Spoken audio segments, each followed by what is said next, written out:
Então, boa noite, pessoal. Sejam bem-vindos aí à terceira aula do curso sobre a obra A Nascente.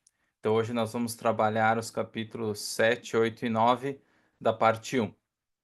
Então, começando o capítulo 7, se vocês tiveram a oportunidade de acompanhar as primeiras aulas, nós vemos que o Cameron, que era aquele que contratou o Rourke pela primeira vez, ele se aposenta e sai uma pequena nota no boletim da Associação Americana dos Arquitetos, da organização mais importante, né, do setor. E o que eles falam dele? Esse boletim, eles mencionam brevemente a aposentadoria dele e as contribuições de mais de 20 anos de arquitetura, eles resumem em 6 linhas.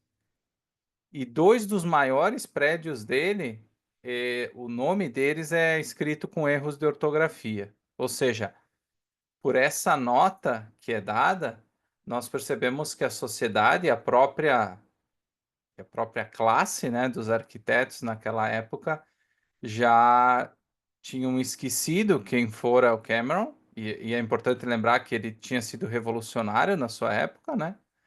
Mas que nesse momento, infelizmente, ele já não desfrutava mais desse reconhecimento e nem mesmo as obras das quais ele mais se orgulhava tinham sido mencionadas com o nome correto, com a escrita correta. Então, fica muito claro que ele já não tem, como arquiteto, mais nenhuma importância naquela sociedade. Ele é vamos dizer assim, uma relíquia do passado, né? A gente entende que o Rourke herda muito desse estilo moderno dele, e nós vamos ver esse caminho do herói ao longo do romance, mas o mentor dele, com quem ele tanto aprendeu, já realmente se aposentou e não tem mais essa importância no cenário como um todo. Mas, deixando essa breve nota do boletim de lado, nós, a partir do início do capítulo 7, nós vemos o Keating chegando no escritório, interrompendo o Frankon em meio a uma negociação muito importante que ele estava fazendo com um comerciante de antiguidades, né? E o que que o Frankon queria? Ele queria comprar uma caixinha de rapé de Madame de Pompadour, que era uma personagem conhecida na Europa.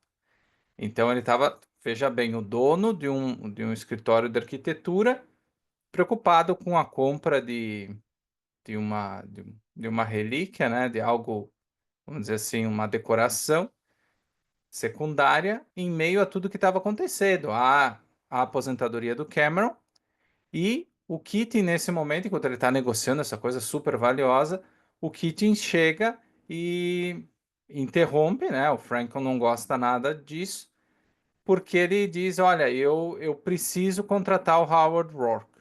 Então a gente tem que lembrar que o Rourke estava sem trabalho, né? Depois da aposentadoria do Cameron, ele estava procurando em outros escritórios.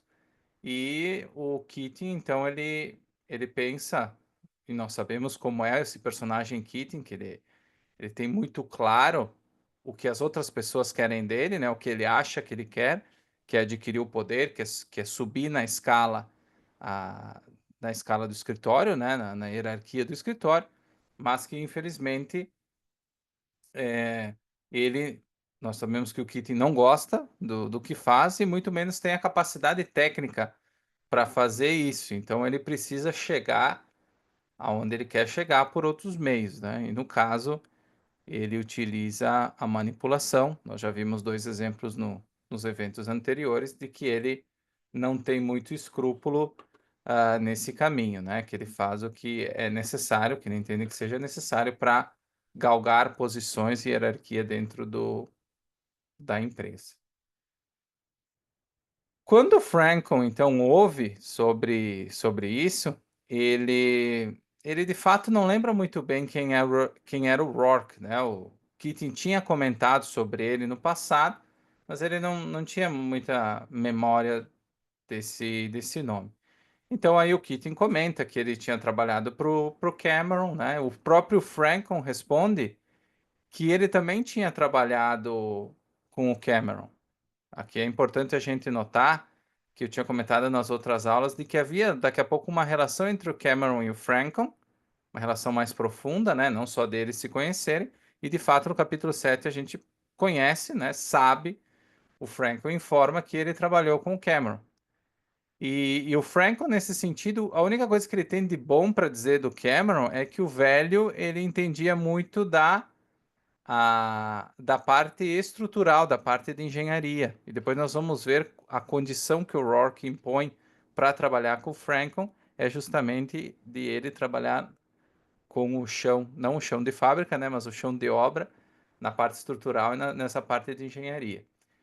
E o Franklin então comenta que ele trabalhara para o Cameron e que ele tinha sido um dos melhores projetistas dele. Era assim que o Franklin se via nessa relação com o Cameron, né? Mas nós lembramos que o Franklin e o Keating eles costumam mentir bastante. E se nós voltarmos nos capítulo 5, quando o Rourke fala com o Cameron sobre o Franklin, o Cameron diz que sim, que esse Franklin tinha trabalhado com ele e que ele achava que ele tinha demitido ele, mas que ele não lembrava direito. Então nós vemos que há uma confusão de informações. Qual que é a verdade?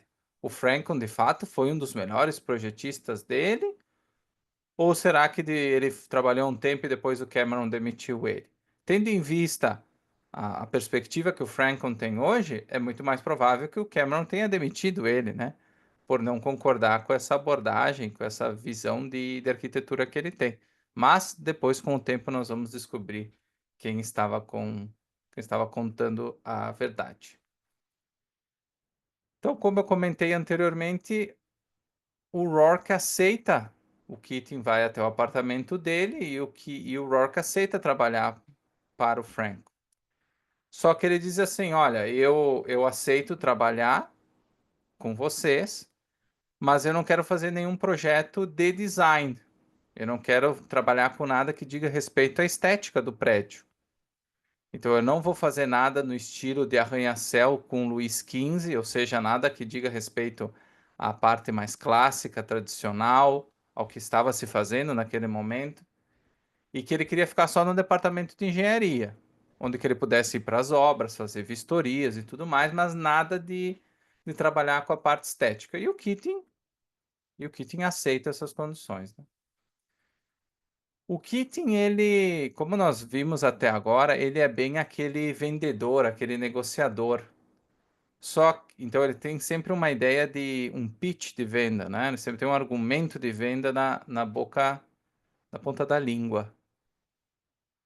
Só que a diferença de um vendedor, o Keating ele tem muita dificuldade para ir direto ao ponto. Ele faz muito rodeio, ele não consegue ser tão direto assim. Tanto que quando ele vai para perguntar para o Rourke se ele quer trabalhar, o Rourke já diz sim, já eu aceito, sem ele falar nada. E o Keating se sente um pouco frustrado com isso, porque ele de fato tinha se programado para ser convincente, né? Porque ele julgava que ia ser difícil convencer o Rourke a trabalhar para o Franklin. Se a gente olhar lá no início do romance, o Keating já tinha comentado da possibilidade que ele poderia fazer os lados para ele, né? Para poder trabalhar junto com o Keating, mas naquela época o Rourke não tinha visto com bons olhos. E agora ele tinha aceitado facilmente. E isso chateou, como eu comento, chateou o Keating justamente por isso, porque ele pensava que ia ser mais difícil e ele de fato achou um pouco estranho o que estava acontecendo com o Rourke para ele aceitar, né? Haja vista, claro, que um dos motivos do Rourke aceitar é que ele estava sem R$ 1 no bolso, né? US$ 1 no caso, no bolso. E ele precisava sobreviver, estava sem emprego, ninguém estava contratando ele, então ele estaria sendo contratado ali ganhando US$ 65 por hora. Imagina que, colocado em valores atuais, seria mais ou menos US$ 100.000 por ano que estaria ganhando, né? Então está de longe de ser um salário ruim. Então ele diz: olha, realmente aceito e pronto. Quando, em uma parte dessa conversa, ele ele diz que ele está se vendendo, ele está se vendendo ao aceitar essa vaga, ele estaria se vendendo.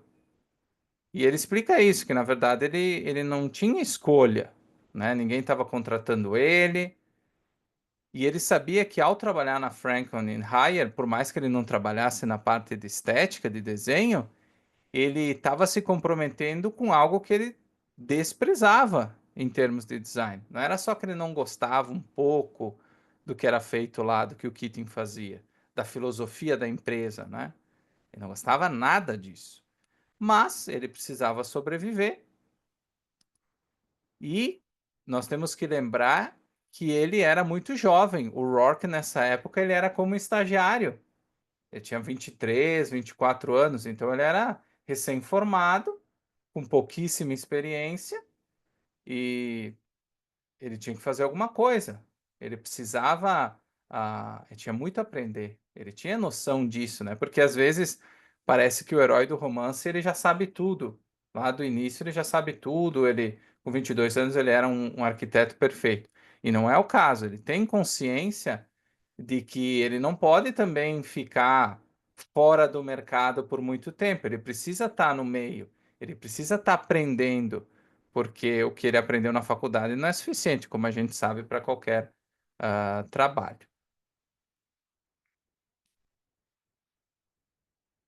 Depois, então, que o Keating convence ele, ele convida o Rourke para tomar uma cerveja, né? Para sair para um bar, alguma coisa. E o Rourke, ele não aceita. E nessa parte do romance vocês podem pensar, tá, mas o Rourke também ele não se ajuda.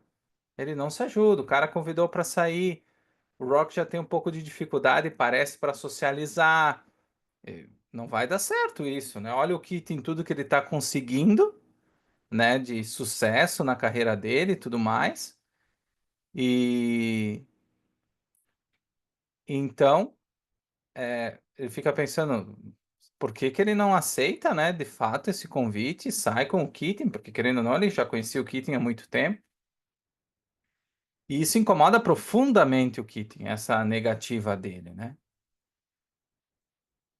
Só que tem, além de não aceitar e tomar uma cerveja, um drink com o Keating, a gente precisa entender mesmo o que que incomoda o Keating nisso. Tanto que ele fala, eu me sinto na necessidade de escolher entre o Rourke e o mundo, né? Ele se sente profundamente desconfortável com isso, porque ele sabe que seguir o caminho do Rourke é seguir uma vida de integridade e de princípios. Ou seja, é daqui a pouco fazer o que tu gosta, de acordo com os teus princípios, não comprometer, que é um verbo que aparece muito no livro, não comprometer os teus princípios por um benefício temporário ou de curto prazo. Então é realmente ser autêntico nessas escolhas. Só que o Keating ele não quer isso. Ele quer seguir o caminho mais fácil, agradar as pessoas, que os outros escolham para ele. Ele não quer ter essa pressão, fazer esse sacrifício que o Rourke está fazendo, porque ele sabe e ele vê que o Rourke está vivendo um outro tipo de vida. Uma vida nesse momento de pobreza, de desconhecimento, ninguém sabe quem o Rourke é. E já o Kitty não, o Kitty está trabalhando numa grande empresa. E aí ele pensa, não, o Rourke deveria querer isso, né? Quem não quer trabalhar aqui na Franklin Hire? Mas tudo bem. Então, eu vou citar para vocês alguns pontos desses motivos que deixam o Keating desconfortável. O Keating, ele, como nós já vimos, ele busca validação externa. Ele quer ser notado. E tanto que ele pede ao longo do diálogo que o Rourke, ele quer saber a opinião do Rourke sobre ele. O Keating precisa disso, ele precisa desse reforço externo. Como ele tem baixa autoestima, ele não gosta do que ele faz, o que resta para ele é o que os outros dizem, o que a mãe dele diz, o que o que os colegas dele dizem, o que o jornal diz, nós já vimos o que o livro ou um discurso de outra pessoa diz. Ele precisa disso para se sentir valorizado. Tanto que ele pergunta pro Rourke se o Rourke odeia ele. Mas o Rourke não tem nenhum sentimento específico pelo Keating.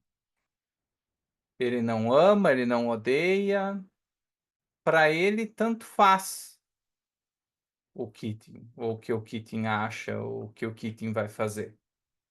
E olha que eles são conhecidos, a gente pode considerar que, de certa forma, eles são amigos, né? Mas é uma amizade estranha. Então ele não tem nem pontos bons nem pontos ruins, assim, nesse momento, pelo menos pelo Keating. O Rourke, ele é autossuficiente, isso também incomoda o Keating, pelos mesmos motivos da parte anterior, porque uma pessoa autossuficiente, ela não precisa ficar esperando que os outros elogiem o que ela está fazendo. Se o elogio vier, e for de uma pessoa que, por exemplo, o Rourke respeita, tudo bem. Senão ele vai entrar por um ouvido e vai sair pelo outro. O Keating, repetindo, ele se sente incomoda a autenticidade do Rourke, o fato do Rourke ter um propósito claro e de estar sempre direcionado para aquele propósito, mas é o propósito do Rourke. A gente deve lembrar que o Keating, ele se move pelo que os outros querem que ele faça, não pelo que ele de fato está fazendo. Então, ser engenheiro, ser arquiteto para o Keating não é um valor para ele. Tanto que ele fala repetidas vezes que ele não gosta do que ele está fazendo.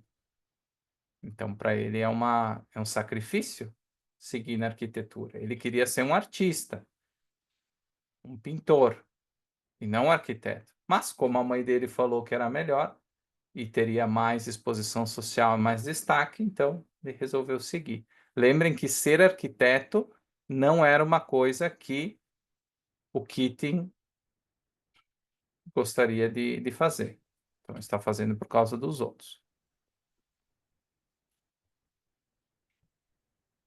No final da Final conversa, da conversa, tem um último ponto interessante que e é uma contradição do próprio Keating. Então, o Rourke, ao contrário do que o Keating pensa, porque o Keating diz assim, mas você renunciou a tudo. Você está renunciando a tudo. A viver, a ganhar bem, a ter reconhecimento social, a trabalhar num grande escritório de arquitetura. Por que você está renunciando a isso? E o Rourke, na verdade, na cabeça dele, ele não está renunciando a nada. Ele não está renunciando aos seus valores, ele não está renunciando aos princípios, inclusive estéticos e arquitetônicos que ele defende. Ele não está renunciando ao fato de conviver com as pessoas que ele quer. A gente vai ver no final do capítulo, quando ele se relaciona com o Mike da obra, fica muito claro que ele se relaciona muito bem com quem ele quer. Ele não se relaciona com o Keating. Ele não quer sair para beber com o Keating, mas com os outros ele sai. Então a gente tem que muito diferenciar isso, porque o Keating acha que o Rourke está fazendo um sacrifício, que ele está renunciando às coisas boas da vida, né? A todas essas vantagens e coisas que o Keating tem. Essa riqueza, o Keating vive bem, ganha um bom salário, e o Rourke está aí trabalhando num lugar que ele não gosta, né? Mas ele sabe que o que guia, ele tem um princípio claro. Ele sabe que no longo prazo ele vai ter sucesso. Então ele não está jogando, vamos dizer assim, já está mirando o final do jogo, ele não tá preocupado com os primeiros 15 minutos. Então essa é uma diferença importante e é bom repetir esses pontos para a gente, para ficar muito claro, então, as diferenças que vão cada vez mais aumentando entre o Keating e o Rourke. Então, o Rourke vai trabalhar com o Keating se torna praticamente chefe dele, né? E o Keating, para se mostrar, melhor e superior ao Rourke, ele cita várias tarefas subalternas, dá várias coisas subalternas para ele fazer, tenta humilhar ele, gritar, ah, dá qualquer tarefa da pior qualidade para ele fazer, e ele acha que o Rourke ele vai chegar num momento que ele vai explodir. Então o Keaton está provocando o Rourke para ver se ele finalmente perde a paciência e então, se ele perdesse a paciência, o Keaton se sentiria como por cima, né, superior a ele. Quer dizer, olha, Rourke, eu te sujeitei a algumas coisas, mas você não fez muito bem o teu trabalho, né? Você perdeu as estribeiras e saiu, perdeu o controle. Mas o Rourke não perde o controle. Isso irrita profundamente o Keaton. Agora, um aluno me pediu em privado, porque nessa conversa com o Keaton, uma das tarefas que o Rourke recebia era analisar alguns desenhos, o Keaton pedia em privado para ele, né, longe dos outros, para ele dar uma olhada em alguns desenhos. E o Keaton pedia sugestões para esses desenhos. O combinado era que ele não iria fazer isso, mas o Keaton, de igual maneira, sem querer, né? Ó, eu já estou com esses desenhos aqui, o que que você acha? E o Rourke ajudava. Nesse momento, o Rourke ajuda, e ao longo do livro, o Rourke tem uma presença muito grande na vida do Keaton nessa parte de suporte técnico, vamos dizer assim. Então, o Rourke ele participa disso, mesmo sem concordar necessariamente com os desenhos e com o que o Keaton em si está fazendo e com o estilo de arte que ele, com o estilo de arte não, de arquitetura que ele desenvolve. E aí o aluno me perguntou, mas isso não seria altruísta da parte do Rourke? Ele não está ajudando a, não está se sacrificando para ajudar o Keaton nesse sentido? Não é um ato de altruísmo e não de egoísmo, como a gente vem comentando? E eu gostaria de ler para vocês um pequeno trecho que responde essa pergunta. Então, o Rourke ajuda o Keaton porque ele pensava que aquilo era uma construção e que ele tinha de salvá-la, assim como outros não conseguiriam passar por um homem se afogando sem pular na água para resgatá-lo. Não é um sacrifício, né? Porque está no contexto dele. Então, justamente, olha bem o tipo de comparação que a Rand faz. Inclusive, tem um texto que se chama Ética em Situações de Emergência, da Virtude do Egoísmo, que justamente trata de um exemplo semelhante a este. Né? E justamente o Rourke, dentro do contexto dele, qual que é o valor para ele? Fazer boa arquitetura, fazer boas construções. Então, toda vez que ele tem a chance de, por menor que seja, colaborar para salvar uma construção, isso não é um sacrifício. Isso é sim o quê? É ele estar, pouco a pouco, construindo o tipo de mundo no qual ele quer viver.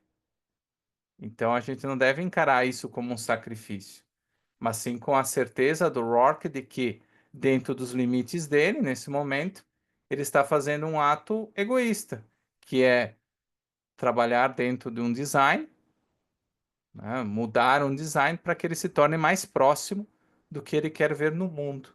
E se nós nos colocássemos como exemplo das nossas próprias vidas, muitas vezes na empresa ou dentro da nossa ocupação, nós não temos o controle ou a decisão final sobre o projeto como um todo.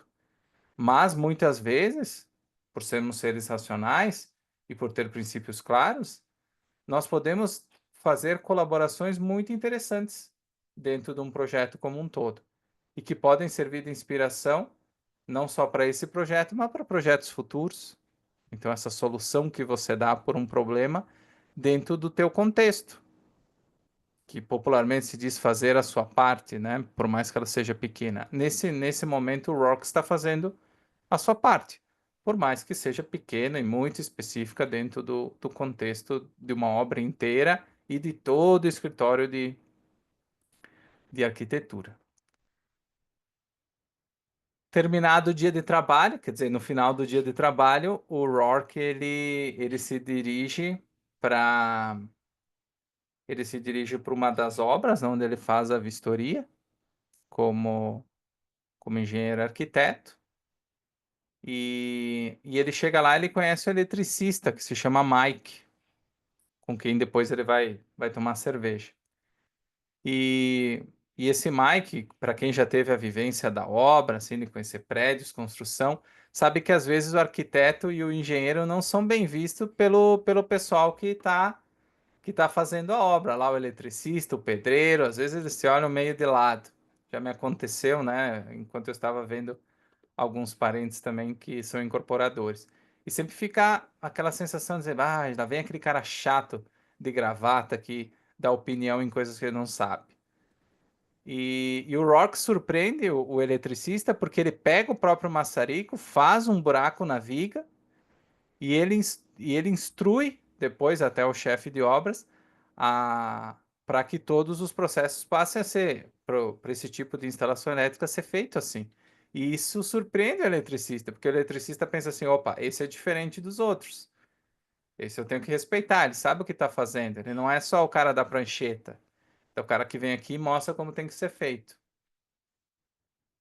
Então, a amizade, essa aproximação entre eles começa com essa questão do maçarico, mas ah, o que realmente estabelece esse vínculo entre eles é que o Rourke ele comenta que ele tinha trabalhado pro Henry Cameron e o Mike também tinha trabalhado pro Cameron.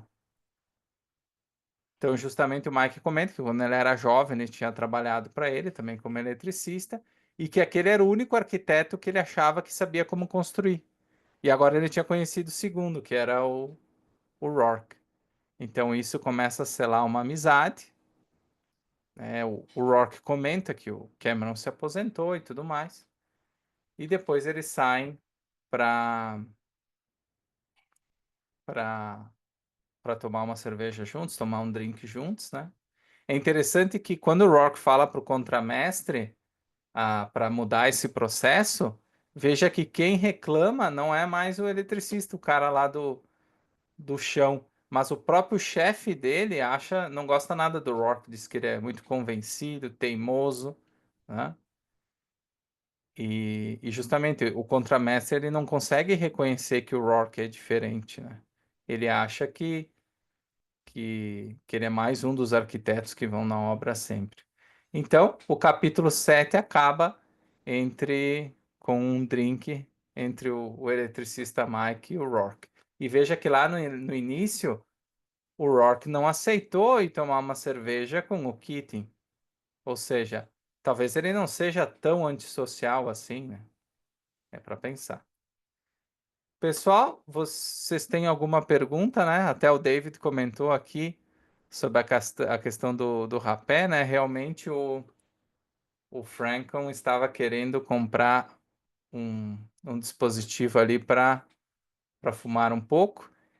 O Daniel também aqui comentou. Não, na verdade não é fumo, não. O rapé era para aspiração.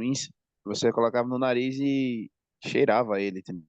Eu até procurei até tinha procurado uma imagem ali para colocar no material que depois eu disponibilizo para vocês, mas eu vou ter que fazer a consulta um pouco diferente. Eu acho que eu acabei passando a informação errada aí Eu achei um link, eu vou colocar depois. depois coloca ali no grupo que eu coloco no material também. Olha E só. desde a época do Império até a gente tem aqui rapé também, pessoas que usam rapé, entendeu?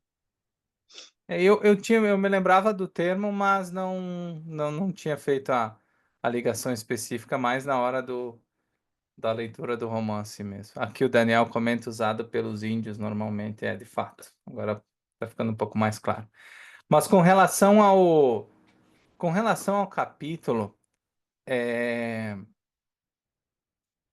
vocês conseguem perceber que está acontecendo muitas mudanças na perspectiva do Rourke. Vocês percebem que até então ele não tinha achado pessoas como ele, né? Ele tinha acabado convivendo com, além do Cameron, né? Praticamente não tinha ninguém que podia fazer essa ponte entre ele e a realidade, né? Então a a gente vê que a jornada do Rourke até agora é uma jornada muito solitária, porque ele dificilmente acha pessoas que compartilham dos valores dele, nem na arquitetura, né, nem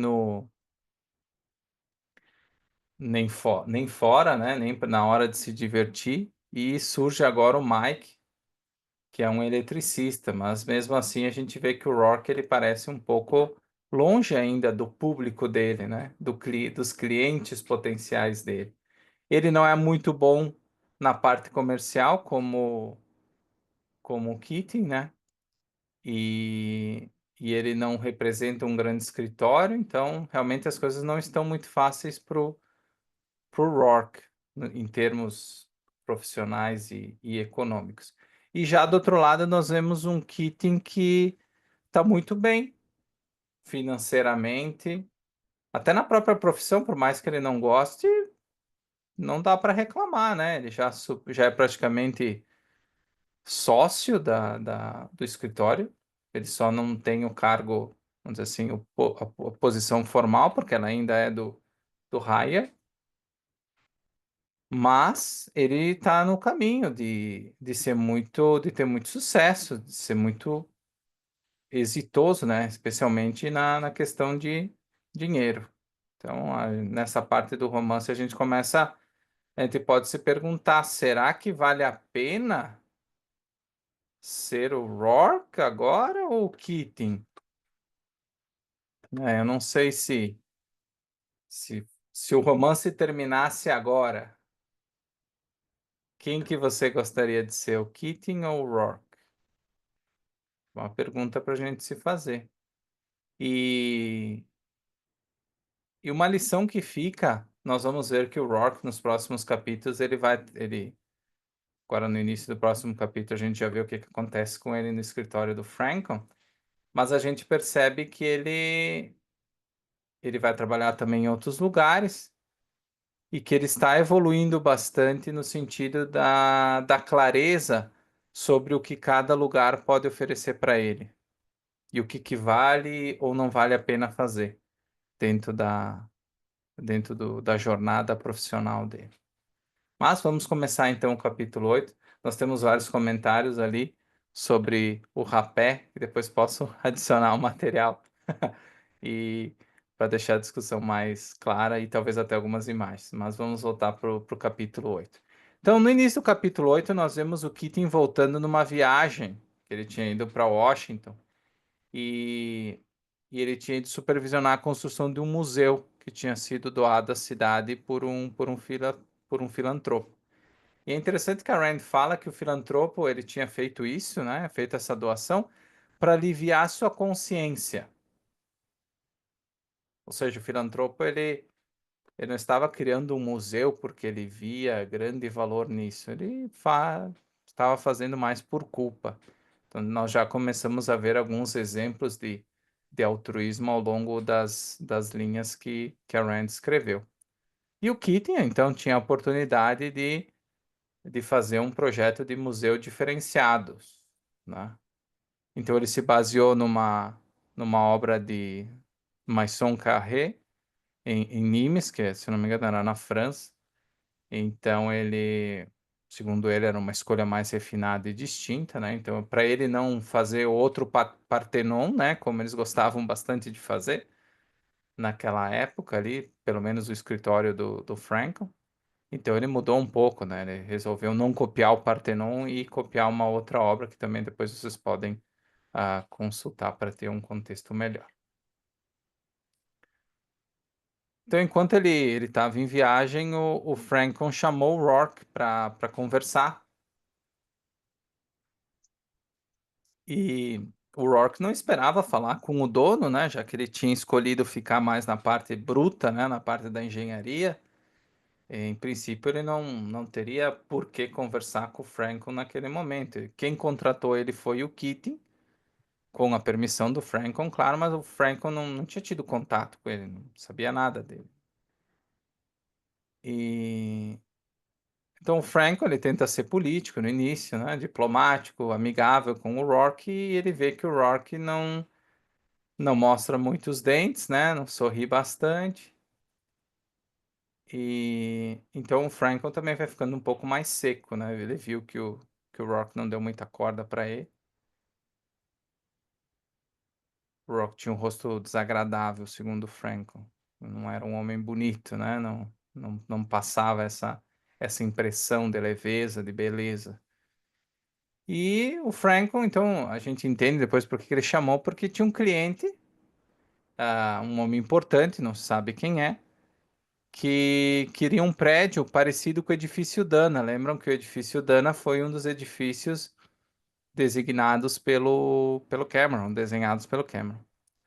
Então, o Franklin diz pro Rourke que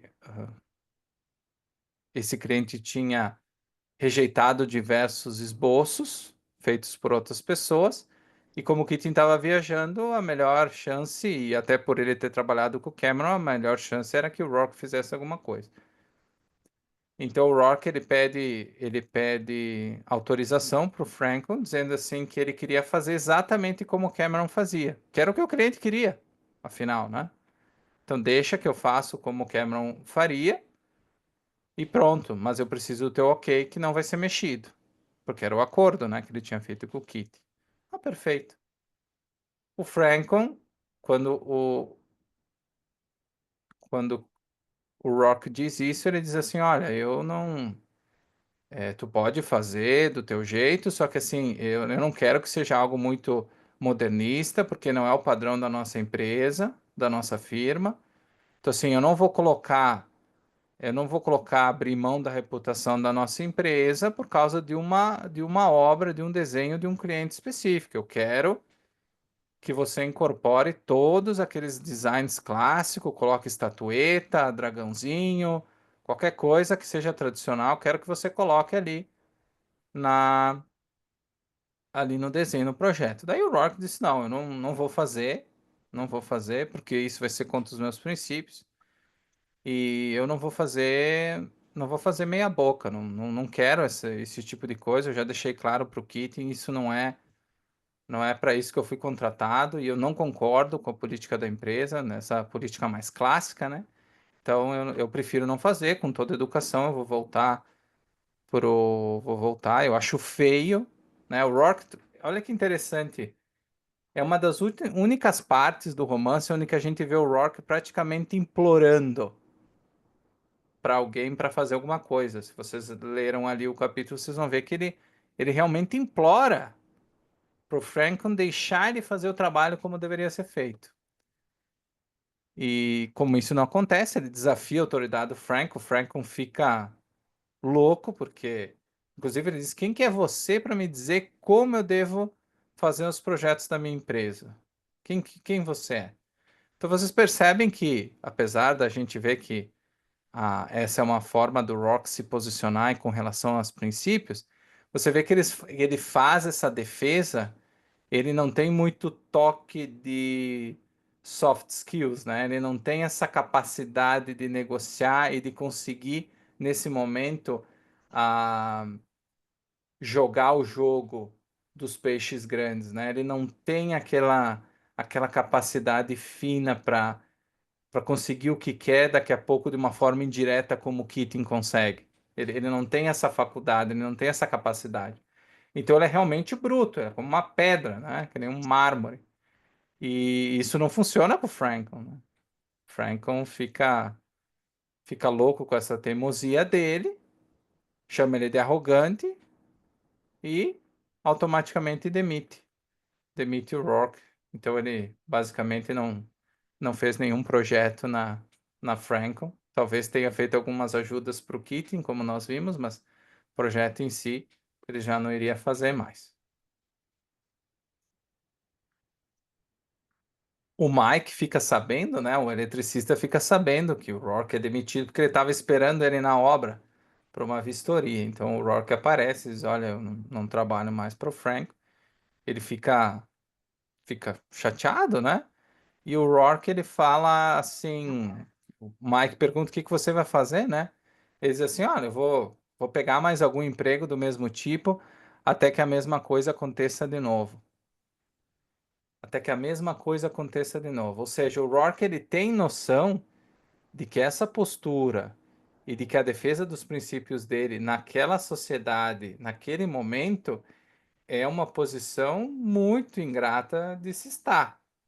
Então ele provavelmente sabe que ele não vai ser demitido só uma vez, né? Então essa foi a primeira de muitas. É isso que ele espera nesse momento. Voltando um pouco na questão da amizade do Keating e do Rourke, o Keating volta da viagem e aí o Franklin diz, olha, eu demiti o Rourke porque ele se recusou a fazer o esboço do edifício Farrell, que era o nome do cliente, né? E porque ele tinha esses ideais intransigentes e eu não aceitei, a firma é minha e eu faço o que eu quiser. Então eu não aceitei esse tipo de ataque à minha autoridade e logo demitiu o Rourke. E o Keating não dá bola. A gente acha que o Keating é um ótimo amigo do Rourke, né? Com todo o conhecimento, conseguiu trabalho para ele. E o Keating, ele nem vai procurar o Rourke para consolar ele ou para dizer alguma coisa, né? Ele até adia a visita. Na verdade, o Keating, nesse momento, ele se sente como se ele não precisasse mais da ajuda do Rourke. O fato dele ter sido demitido parece que indicava para ele o seguinte: olha, lá no início, quando eu era recém-saído da faculdade, até fazia sentido pedir ajuda por Rourke. Mas agora eu consegui trabalho para ele, vem aqui, ele não aguentou o tranco. Ele é fraco. Na cabeça do Keating, ele já achava isso, né? Tanto que ele gritava, ele tentava ficar por cima, né? Ser superior ao Rourke. Então, quando ele volta e ele não tá mais aí, pro Keating isso significa, eu tinha razão. O Rourke não é tudo isso, tá desempregado e eu não, tô aqui, chefe da empresa, numa ótima situação. Então, ele praticamente deixa o Rourke nesse momento para trás. Pessoal, até aqui, depois nós vamos entrar agora quando o Franklin fala com o Keating, assim que o Keating voltou. Até aqui alguma dúvida? Podem colocar no chat ou se não, só levantem a mão para fazer a pergunta.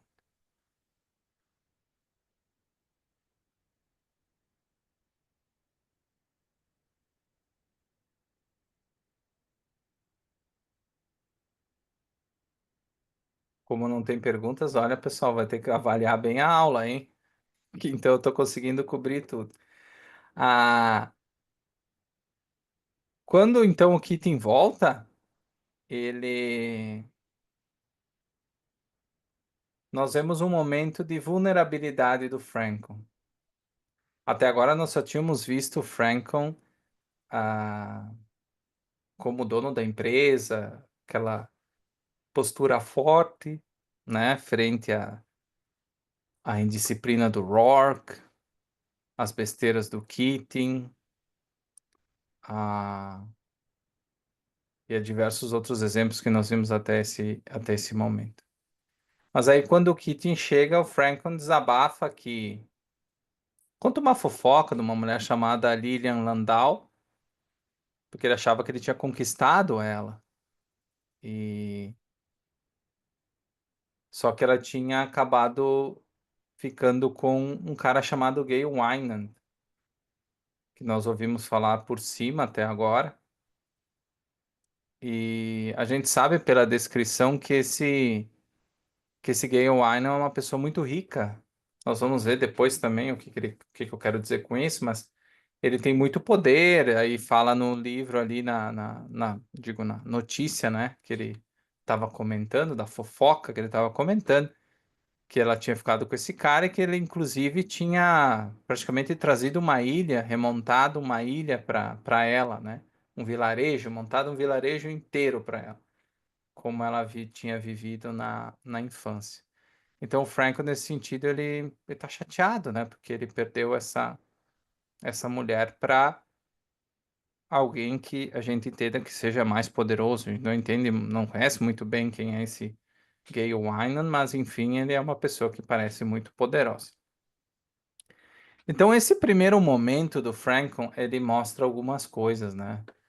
Sobre essa relação que vai se desenvolver ao longo do romance também entre o Franklin e esse cara que se chama Wynan, que também nós vamos conhecer um pouco melhor. O Franklin, ele tinha, então, uma ilusão de controle e um status por ele achar que ele estava... que ele tinha conquistado essa Lily, que supostamente era uma mulher muito bonita e muito reconhecida na sociedade. E ele vê que não, que ela abandonou ele por alguém com maior poder. Então ele se sente inferiorizado nesse sentido. Ele se sente com menos poder do que ele achava que ele tinha, né? Ele vê que esse gesto do Winand, ele também é um gesto de poder. Então o Winand, ele manda um aviso indireto para o Franklin, também dizendo, olha, aqui mando eu, tenho muito mais poder, muito mais influência que você, eu tenho muito maior poder e controle. Então, esses dois primeiros itens que a gente comenta já fica claro nessa passagem. Tem um pouco de ironia também, porque a gente vê na hora da fofoca que essa líder ela não queria esse vilarejo. E o Aynan, ele acaba tendo uma. Ele justamente está fazendo isso para os outros, não para essa mulher que ele conquistou. Ele conquistou ela, estava tudo bem, mas o que ele estava fazendo não era para agradar essa moça, mas era muito mais uma coisa praticamente teatral. Então ele queria, através dessa moça, mostrar para a sociedade que ele tinha um poder. Ele tinha um poder de reconstruir um vilarejo inteiro desse lado do oceano. Isso não é para qualquer um, né? E olha que fantástica que é a Ayn Rand. Nós não conhecemos esse personagem, o Aynan, até agora. E ela diz que ele estava vestido de César Borgia. Existe uma série também, Os Borgias, eu acho que era no Netflix, no, na HBO. Mas por que que ela usa essa referência? Por que que está vestido de César Borgia, né? Então esse uso, ele traz um simbolismo bem interessante com relação ao poder, à manipulação e à estratégia política.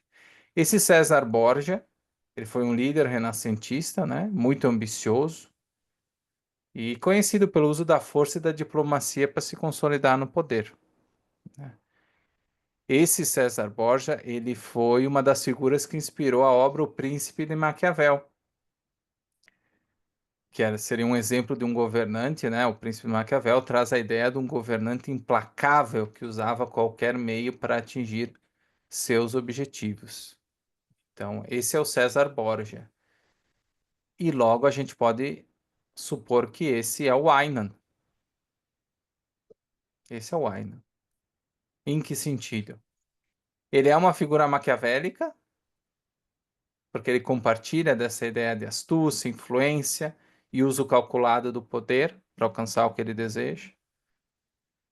Ele é alguém que molda a realidade a seu favor, que ele manipula as pessoas e as situações para poder se manter numa posição dominante. Até agora, a gente não viu todo esse poder dele, mas já ao longo desse capítulo e do próximo, a gente já vai ver que ele é dono de um império de mídia, ele é dono de várias obras, né? Nós vamos ver a greve logo logo, e ele justamente é um cara que tem um conglomerado, ele tem muito poder, né? Aqui o Maurício traz, né? Querer ser ou parecer ser mais, extremamente comum na sociedade atual. Poder e controle, exatamente. Nós já conseguimos ver, ter uma ideia do que é esse personagem, né? Ele faz uma encenação de poder e dominação, que é o que parece ser, né? Ele está assim numa festa fantasia. Ele se vê como César Borgia. Ele não só tem o poder de um César Borgia, ou ele acha que tem, mas ele mostra para os outros como se ele tivesse. Alguém que pode manipular, né, o destino, o seu destino e o destino dos outros. Né? O Aynan sabe muito bem construir a sua própria imagem e ele vai usar a Lili Landau, ou seja, quem for, para consolidar na sociedade esse poder. Então aí nós conseguimos ver algumas características desse personagem que depois, pouco a pouco, vai aparecer no romance. Mas agora a gente já tem uma ideia de quem ele é, né?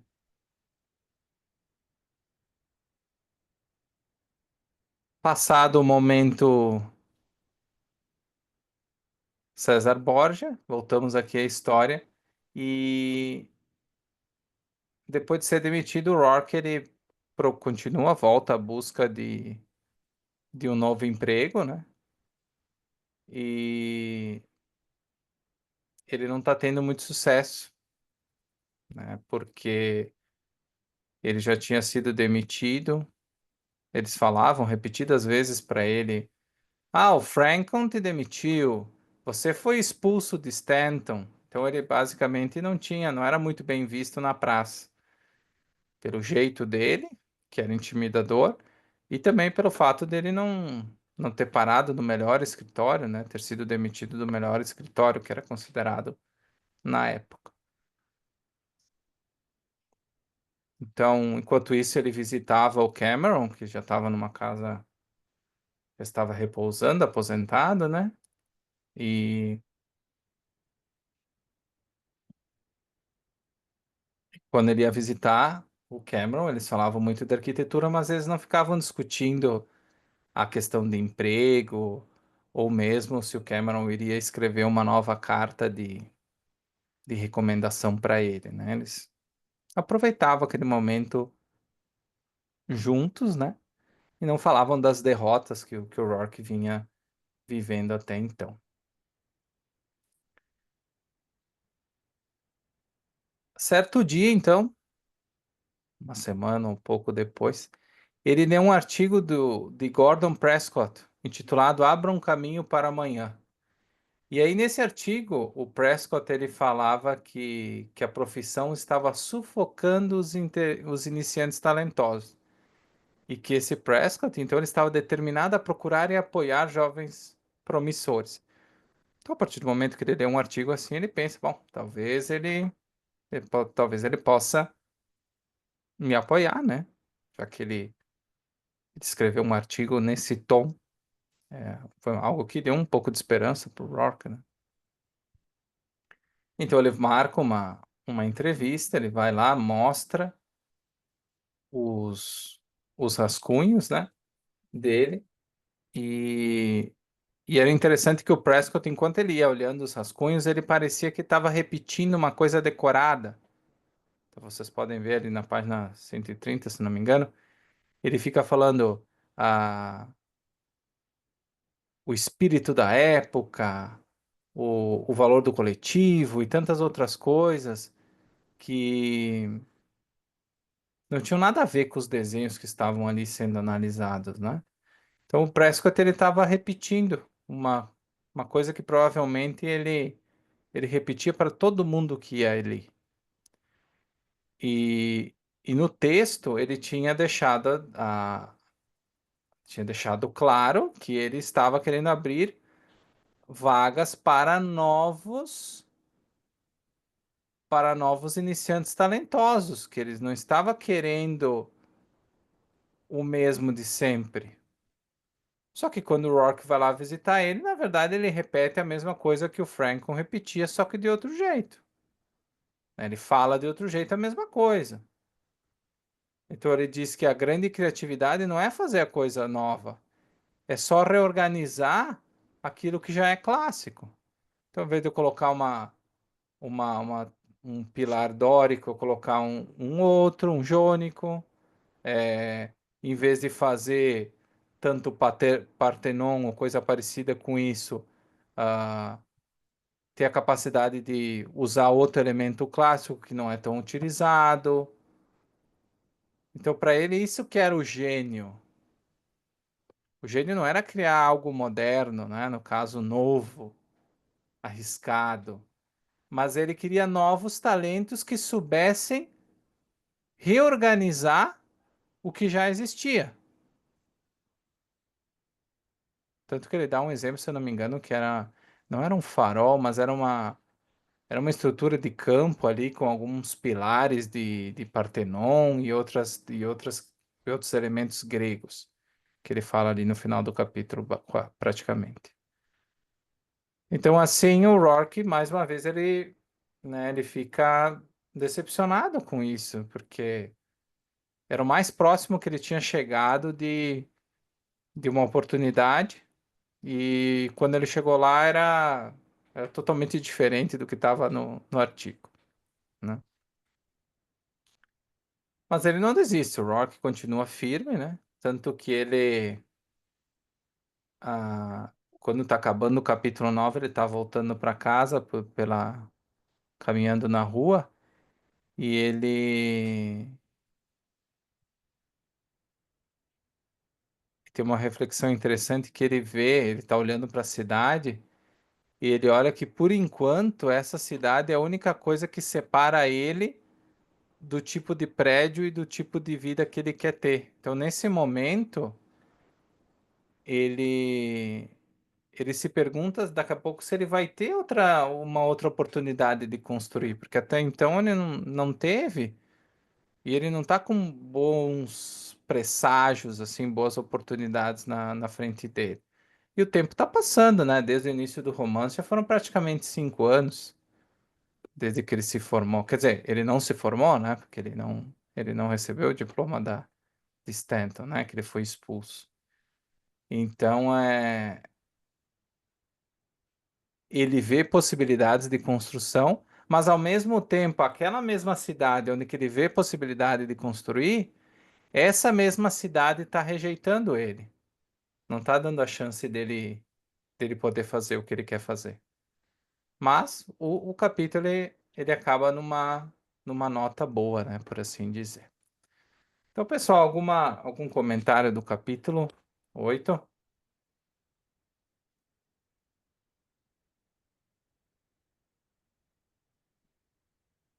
Se vocês não falarem, eu vou pensar que vocês estão pulando o carnaval ali com a câmera desligada.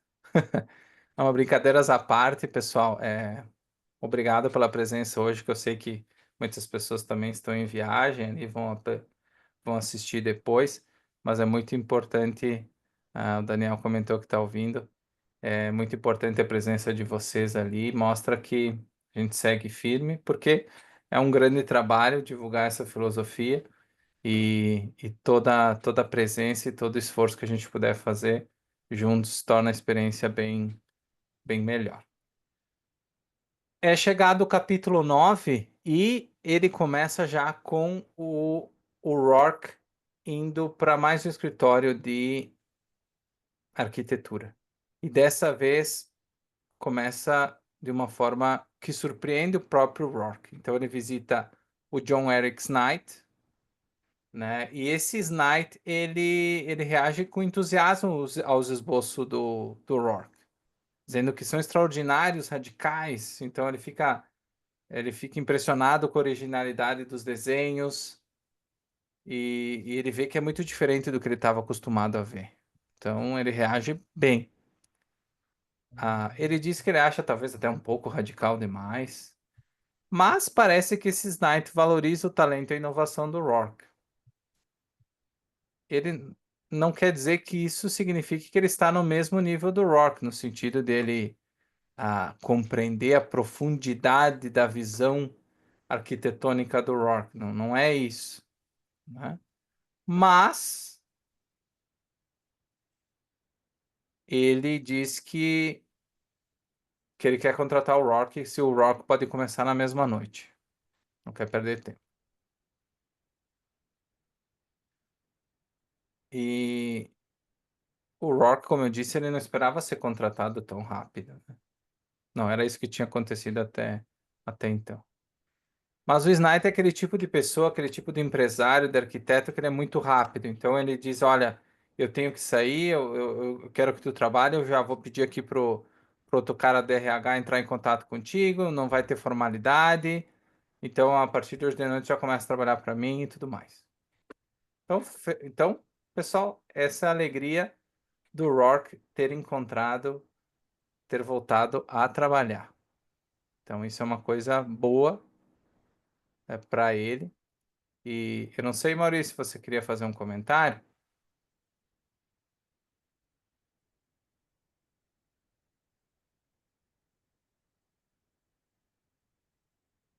Acho que ficou só aberto o microfone.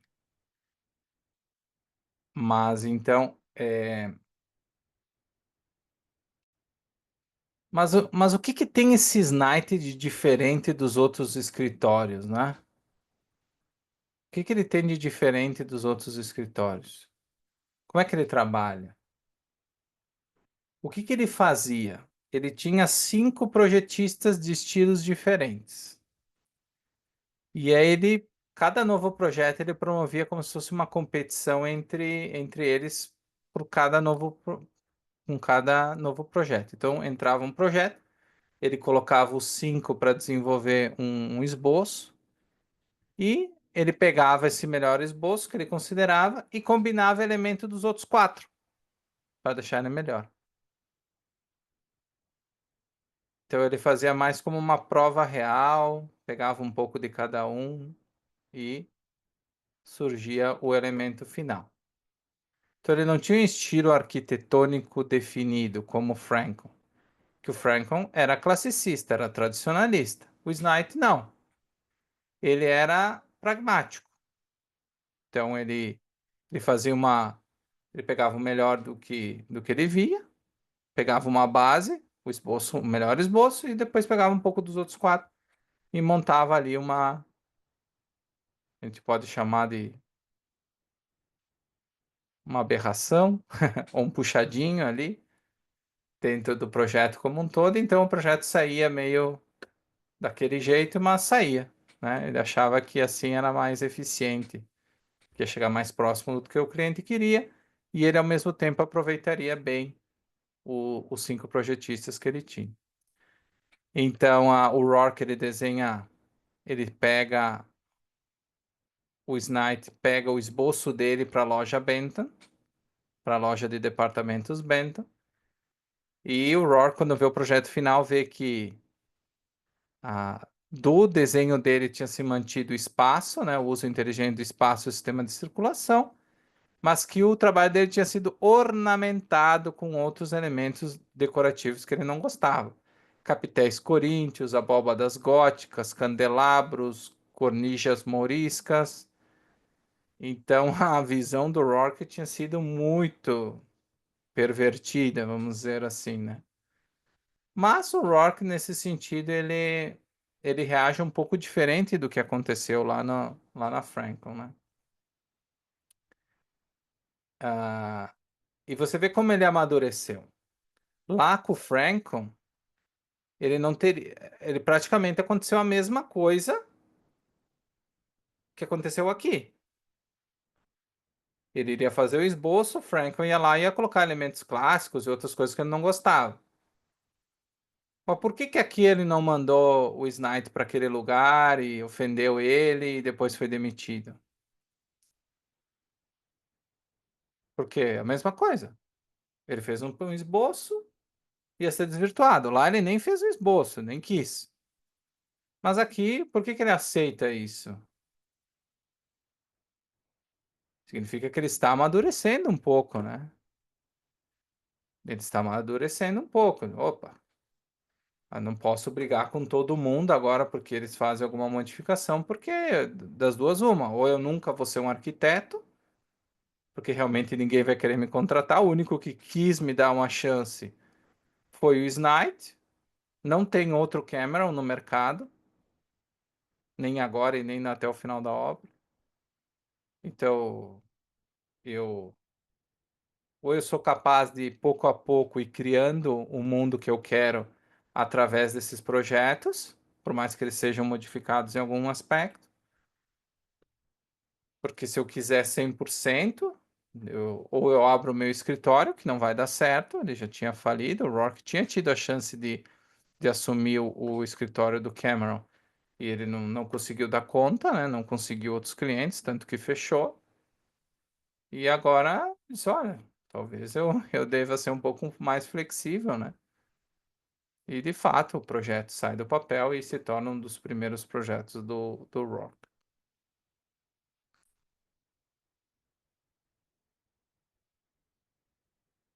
Então termina essa subparte do capítulo, e aí nós entramos na parte da greve dos sindicatos de obras da cidade.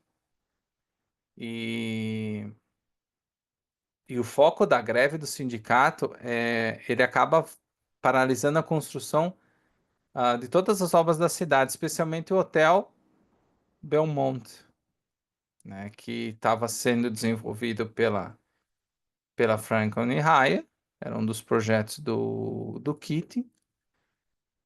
E quem era dono desse hotel? Só que ninguém sabia, né? Não era claro isso, mas o verdadeiro dono do hotel é o Gale Wynan, que a gente viu agora há pouco. E o Franklin, ele tá de um humor terrível, porque a, ele tá pensando, o Wynan vai colocar a culpa em mim desse atraso. Ele já roubou a mulher, nós vimos ali. Agora ele vai falar ali no mercado que eu não estou entregando o projeto. Claro, não era a greve, a gente sabia que não era um problema do Franklin, mas ia aparecer para o público em geral que, né, era problema dos arquitetos, né? O jornal do Wynan, como não poderia ser diferente, ele condena os grevistas. Ninguém sabe que a obra, novamente, é do grupo, né, da corporação que é dona do hotel. Mas, então, os jornais dele, né, do próprio Wynan, eles criticam duramente. Ah, como eu comentei, o Franklin está preocupado que o Wynan iria culpá-lo pela paralisação das obras. E ele sabia que o Wynan tinha muito poder, como a gente viu, né? Ele era César Borgia. Ele se vestiu como César Borgia, ele tinha poder. E ele era imprevisível. Então poderia ser que agora estava apoiando o Franklin, mas amanhã será que ele continuaria apoiando? Então estava preocupando demais o Franklin. A, a greve segue, né? O Keating, o Keating, devido à parada de tudo, ele diz, olha, eu vou lá visitar a Catherine, né? Que na época era a namorada dele. Ele chega, eles tinham combinado de se encontrar naquela noite, ele chega lá na casa e tá tudo fechado. Tá tudo fechado. E ele pensa, cadê aquela mulher? Nunca tinha deixado ele na mão, né? E ela não estava em casa. Então ele supõe que então ela foi naquele evento, porque o tio ia estar presente nesse evento dos grevistas, né? Contra os grevistas. Contra não, discutindo a greve no sindicato. Então ele se encaminha para lá. Mas é interessante vocês, eu não sei se vocês chegaram a dar muita atenção. O fato dela não estar em casa deixa ele num sentimento de solidão e abandono terrível. Tanto que quando ele encontra ela lá no sindicato, ele trata ela muito hostil com ela, né? E só que no caminho para lá, tem uma passagem que diz o seguinte: enquanto caminhava, ele se viu numa rua escura e uma lâmpada iluminava um filete de água que escorria de alguma marquise acima, uma agulha cintilante de vidro, tão fina e lisa que Keating pensou loucamente em histórias nas quais homens eram mortos trespassados por um cincelo. Ou seja, olha o tipo de coisa que está passando pela cabeça do Keating. Olha que tipo de psicologia que ele tem. A mulher só não estava em casa uma vez que ele combinou. se encontrar com ela. Ele já está pensando, olha o tipo de coisas em que ele está pensando. Em histórias nas quais homens eram mortos trespassados por um cincelo.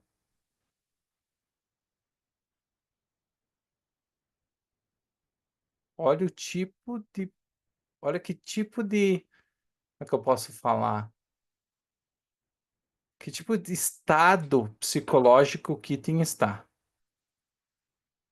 A gente não consegue ver isso ao longo do romance, a gente vê que ele reclama, que ele não gosta de ser arquiteto, ah, que ele não gosta do Frankon, mas ele ganha dinheiro, as pessoas gostam dele, então teoricamente alguma coisa do que supostamente ele queria está acontecendo, não está tudo ruim. E ele está profundamente triste, depressivo dentro desse contexto. Solitário? Não depressivo, solitário. E aí nós vemos o Rourke agora conseguir um bico ali, né, com esse engenheiro que é pouco conhecido, não tem tanto dinheiro, não vê muita possibilidade de construir os prédios como ele quer construir, mas ele tá sempre de boa. Ele não tá triste, imaginando assassinatos enquanto ele caminha na rua. Então a gente percebe novamente aquela parte da no mundo em que nós vivemos hoje, né, a parte das aparências, né? Que as aparências de fato enganam. Se alguém começasse a ler o livro aqui a partir do capítulo 5 e 6, não tem como adivinhar que o Keating está passando por isso, que esse tipo de pensamento está passando pela cabeça dele. Bem curioso.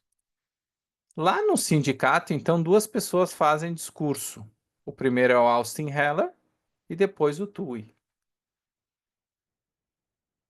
O discurso do Austin Heller, o Austin Heller, ele vai ser, ao longo do romance, já dando um pouco de spoiler, ele é o intelectual, vamos dizer assim, liberal do livro. Então ele vai ser ele como intelectual mais pró-liberdade, pró-individualismo, enquanto o Tui vai ser como se fosse o intelectual mais pró-coletivismo, né, ao longo da obra.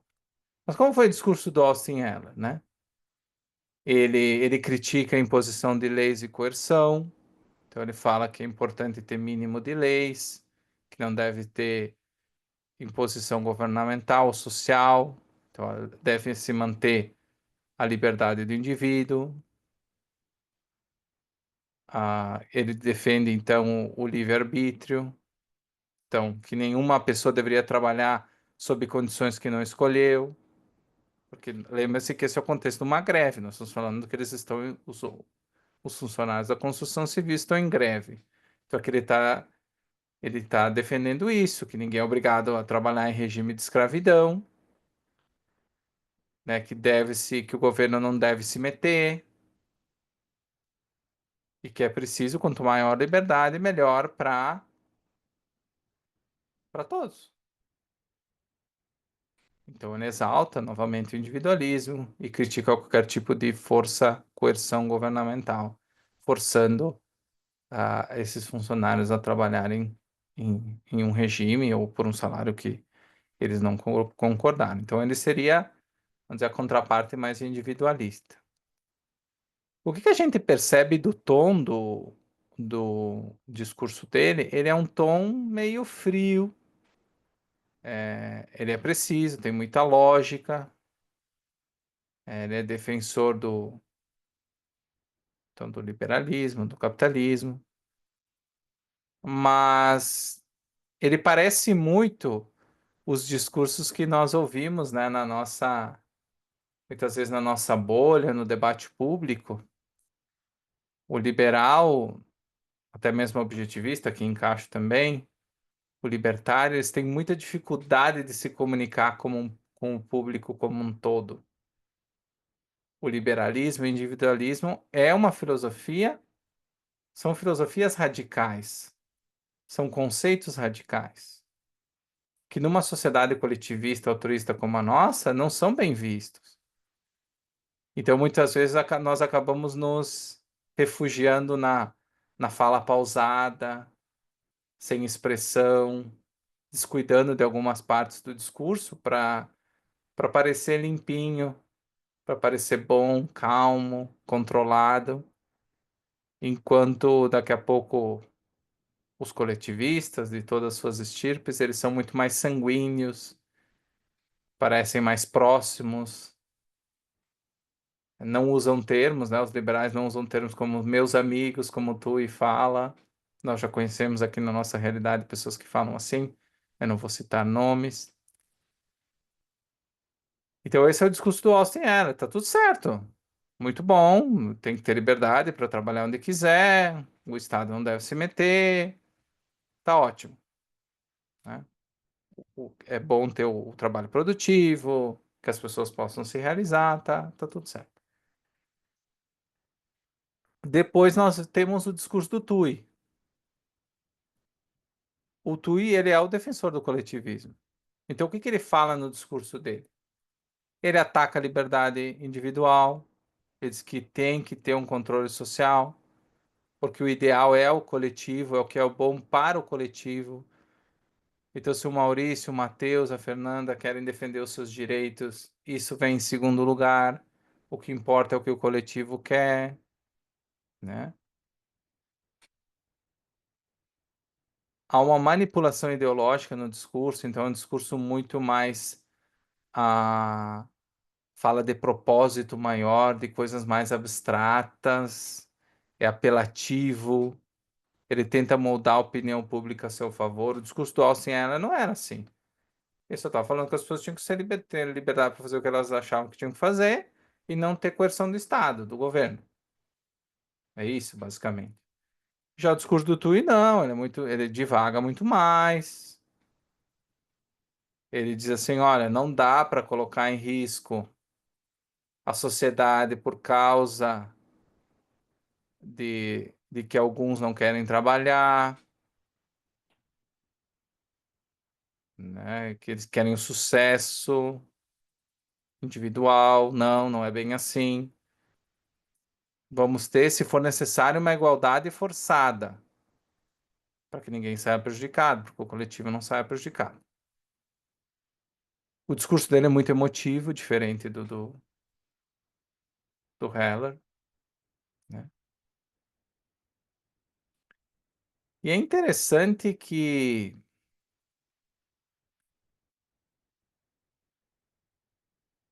o discurso do Tui, lembram que o Tui, ele trabalha para os jornais do Aynan. Ele trabalha para os jornais do Aynan.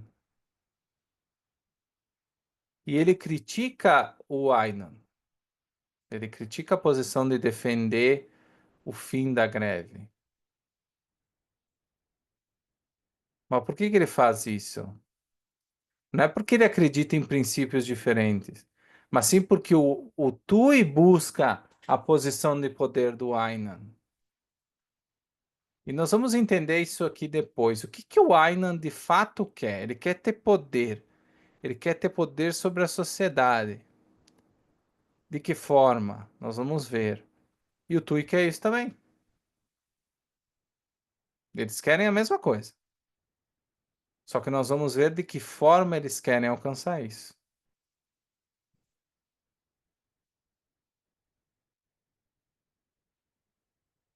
Então, o discurso dele, do Tui, esse primeiro, ele é justamente isso. Ele mostra os primeiros sinais do embate entre individualismo e conformismo e coletivismo. Então, essa é a primeira amostra, né, que nós temos no romance. Então, outras partes que aparecem, duas partes importantes, é como o Tui, como a voz do Tui e o discurso dele impactam o Keating e a Katie, né? O Keating fica impressionado pela força e beleza dessa autoridade, porque ele sente que o Tui é uma pessoa que consegue manipular, que é um grande manipulador. E o Keating também é um grande manipulador.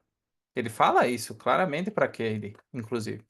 Eu gosto de controlar e manipular as pessoas. Ele diz com todas as palavras.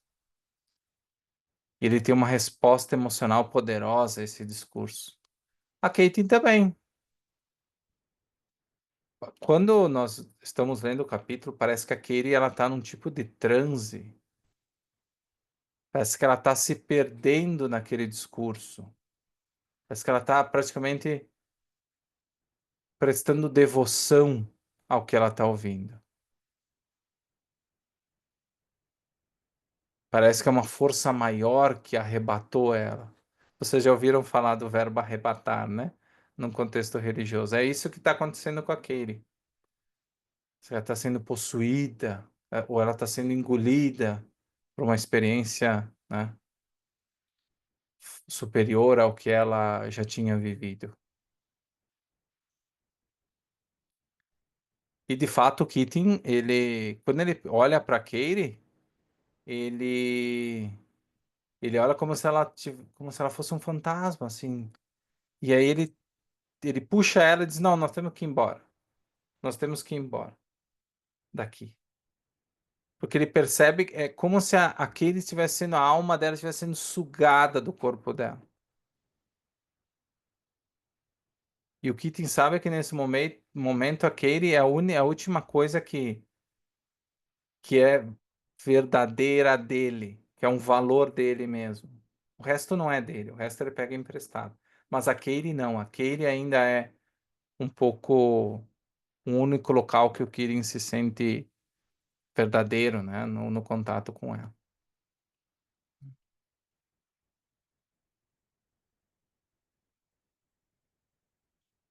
Então, no dia seguinte, o Gale Wynan, ele dá um aumento de salário para o Tui. Olha que loucura. O cara vai no evento do sindicato, fala mal do chefe, dia seguinte ele ganha um aumento. E o Tui disse: "Não, eu não quero aumento nenhum, não aceito ser subornado." E o Aynan disse que não tinha nada a ver com suborno. Pra ver como o Aynan, ele tá demonstrando poder pro Tui. Disse: "Não, se tu se acha tão importante, toma um aumento aqui." Ou seja, ele tá dizendo: "Tu foi lá falar contra mim? Tu não existe. Podia ter dois de ti falando mal de mim lá. Dois. E não ia adiantar nada." É bom lembrar que no discurso do Austin Eller, ele fala. É bom mesmo um arrebatamento com as aulas do objetivismo. Assim, eu não sei se isso é bom ou ruim, mas eu vou levar para o lado bom, Daniel. Que bom. Ah, de fato, ele diz, ele mostra, o Austin Eller fala que o Wyman ele veio de Hell's Kitchen, lado bom, assim. Que ele veio de Hell's Kitchen. E Hell's Kitchen era um bairro muito pobre. Então, o Wyman, a gente descobre que ele vem de uma infância muito pobre. E o que o Austin Eller quer dizer disso? Ele quer dizer que mesmo as pessoas que estão criticando a greve, elas vieram do mesmo lugar daqueles caras ali, do que os grevistas.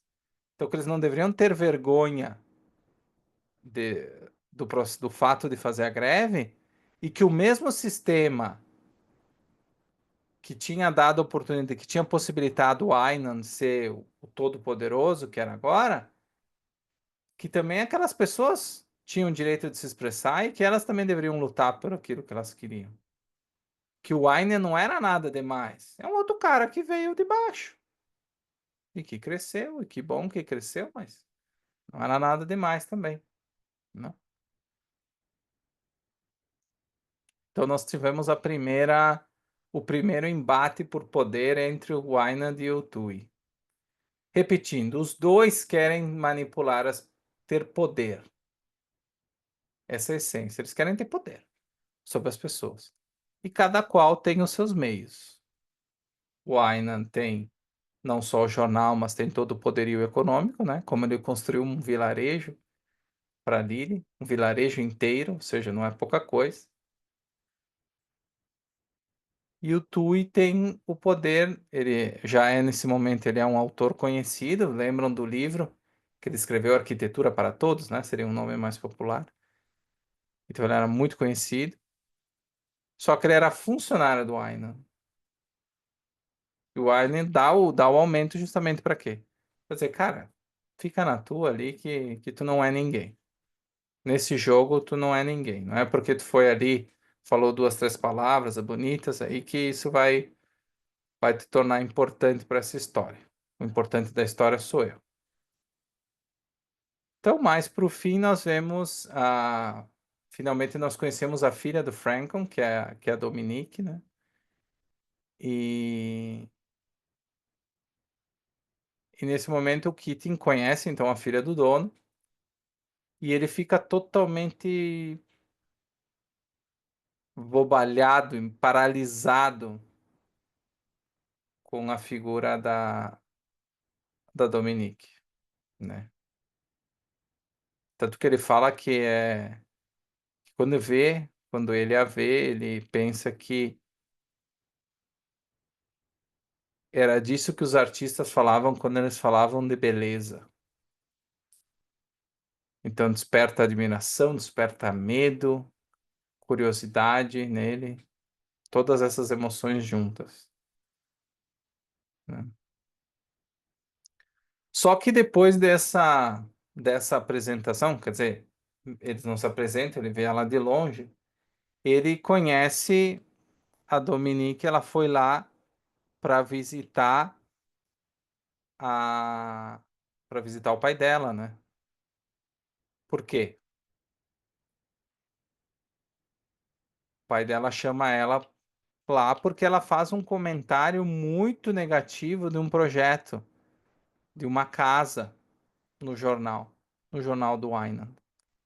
E o Franklin fica louco, diz, olha, o que que tá pensando a minha filha falando isso do negócio, o que que eles vão pensar? O que que eles vão pensar da empresa? Da minha própria filha falando isso, falando essas barbaridades. Mas o que que ela falou da casa? Vou citar algumas coisas. Os problemas que ela aponta, né, com um tom irônico. Excesso de ornamentos desnecessários.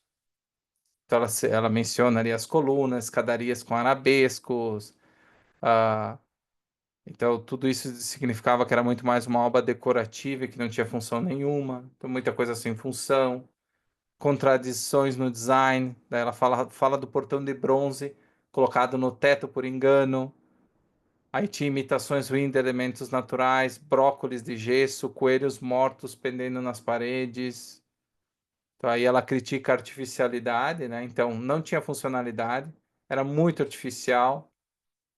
As janelas, ela fala que, que a janela do quarto dava para uma parede de tijolo, que a janela da frente deixava entrar muita sujeira, então não era prático. Então olha só, três críticas já. Não era funcional, era muito artificial, não era prático. Ela usa da ironia, ela fala numa parte de alguns detalhes, que os detalhes seriam perfeitamente louváveis, a menos que esteja chovendo. E você precise ver que está chovendo. Ou seja, o projeto ele não permite que você consiga nem ver que está chovendo. Vai ouvir que está chovendo, quer saber se é isso mesmo, não consegue enxergar, devido ao processo ao projeto não ser tão bom. Para quem gosta de futebol, nós já vimos exemplos de estádios novos onde que você não conseguia ver a arquibancada, você não conseguia ver o campo. Ficava de uma parte do estádio, olhava para baixo assim, tinha arquibancada e aí tu via só metade do campo para frente. Inclusive tiveram que mexer porque você não via a goleira, né, a meta aqui do goleiro do time visitante, no caso. Então, esses são os tipos de problemas que existia na casa, né? Ela não permitia a clareza, né, de ver todos os seus elementos da forma como precisava ser feito.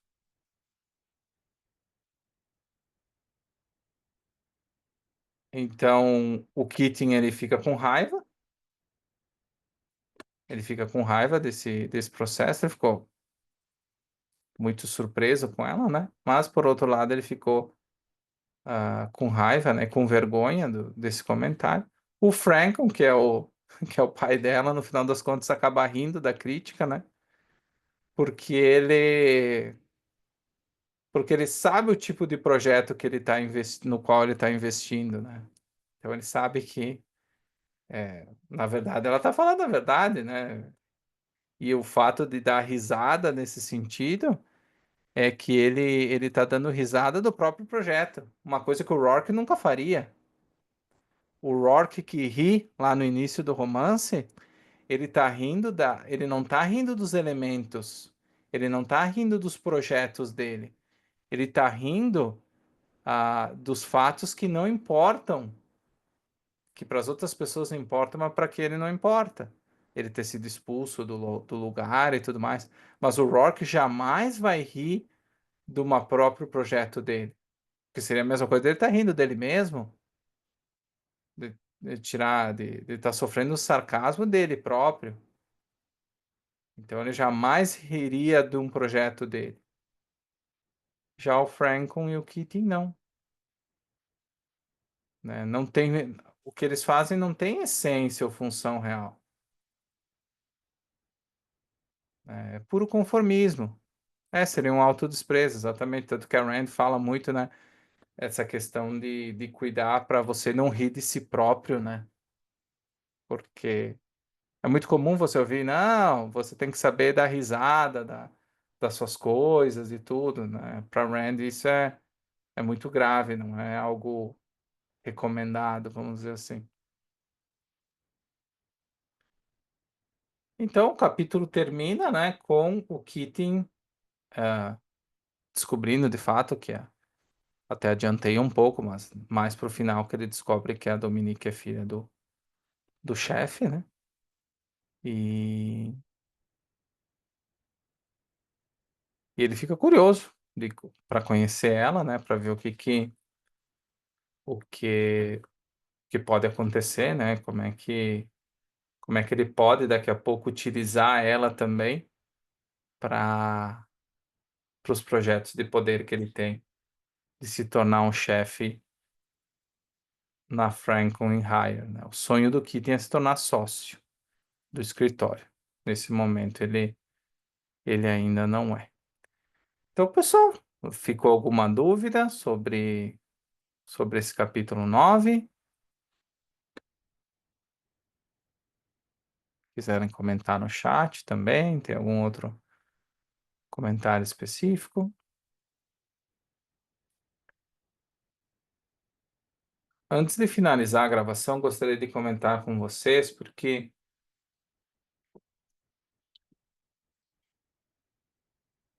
pode comentar, Daniel, não tem problema.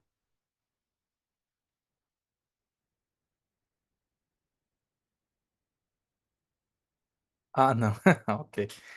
É, um fato interessante é que nós vemos ao longo desses primeiros 9 capítulos que existem diversos paralelos entre a relação do Cameron com o Rourke, a relação do Franklin com o Keating, que são pessoas que se conhecem no olhar de ambos os lados, né? Então, eles são os mesmos tipos de pessoa.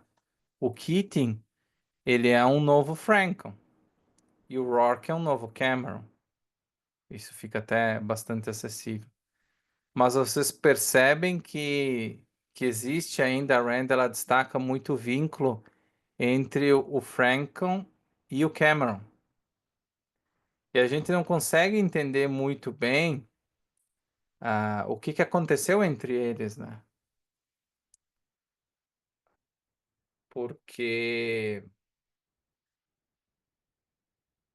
várias vezes o Franklin fala do Cameron e várias vezes o Cameron falou, enquanto estava trabalhando, falou do Franklin. Inclusive, ele comenta que uma certa vez ele chegou chorando em casa, né? Justamente por ter pedido um projeto para o Cameron. Então a gente não pode, a gente sabe que o o Franklin, ele é poderoso, ele tem um dos maiores escritórios da cidade. Então, alguma coisa ele fez certa nesse processo. A gente não pode desconsiderar que em alguma coisa ele acertou. Eu acho que ele conseguiu, de certa forma, se adequar melhor àquele contexto dos negócios naquela época. Então, ele vai sair vencedor nessa disputa? Será que o Franklin tem tanta autoconfiança como parecia que ele tinha no início do romance? Hoje a gente já viu que não. Ele já não é. A gente achava que ele era uma coisa, mas agora, opa, será que ele tem toda essa confiança mesmo ou não? Então, você percebem como existe um arco de desenvolvimento dos personagens até agora, por mais que sejam só 9 capítulos, ainda dentro da primeira parte, mas nós já conseguimos fazer várias reflexões, né, sobre os personagens, sobre o que eles estão conquistando ou não nas suas carreiras. E se vocês já leram o livro inteiro, ou mesmo quem está nesse processo agora, se o livro terminasse ao final da parte um, como nós vamos terminar logo logo, ah, quem sai vencedor na parte um? Quem está vencendo agora?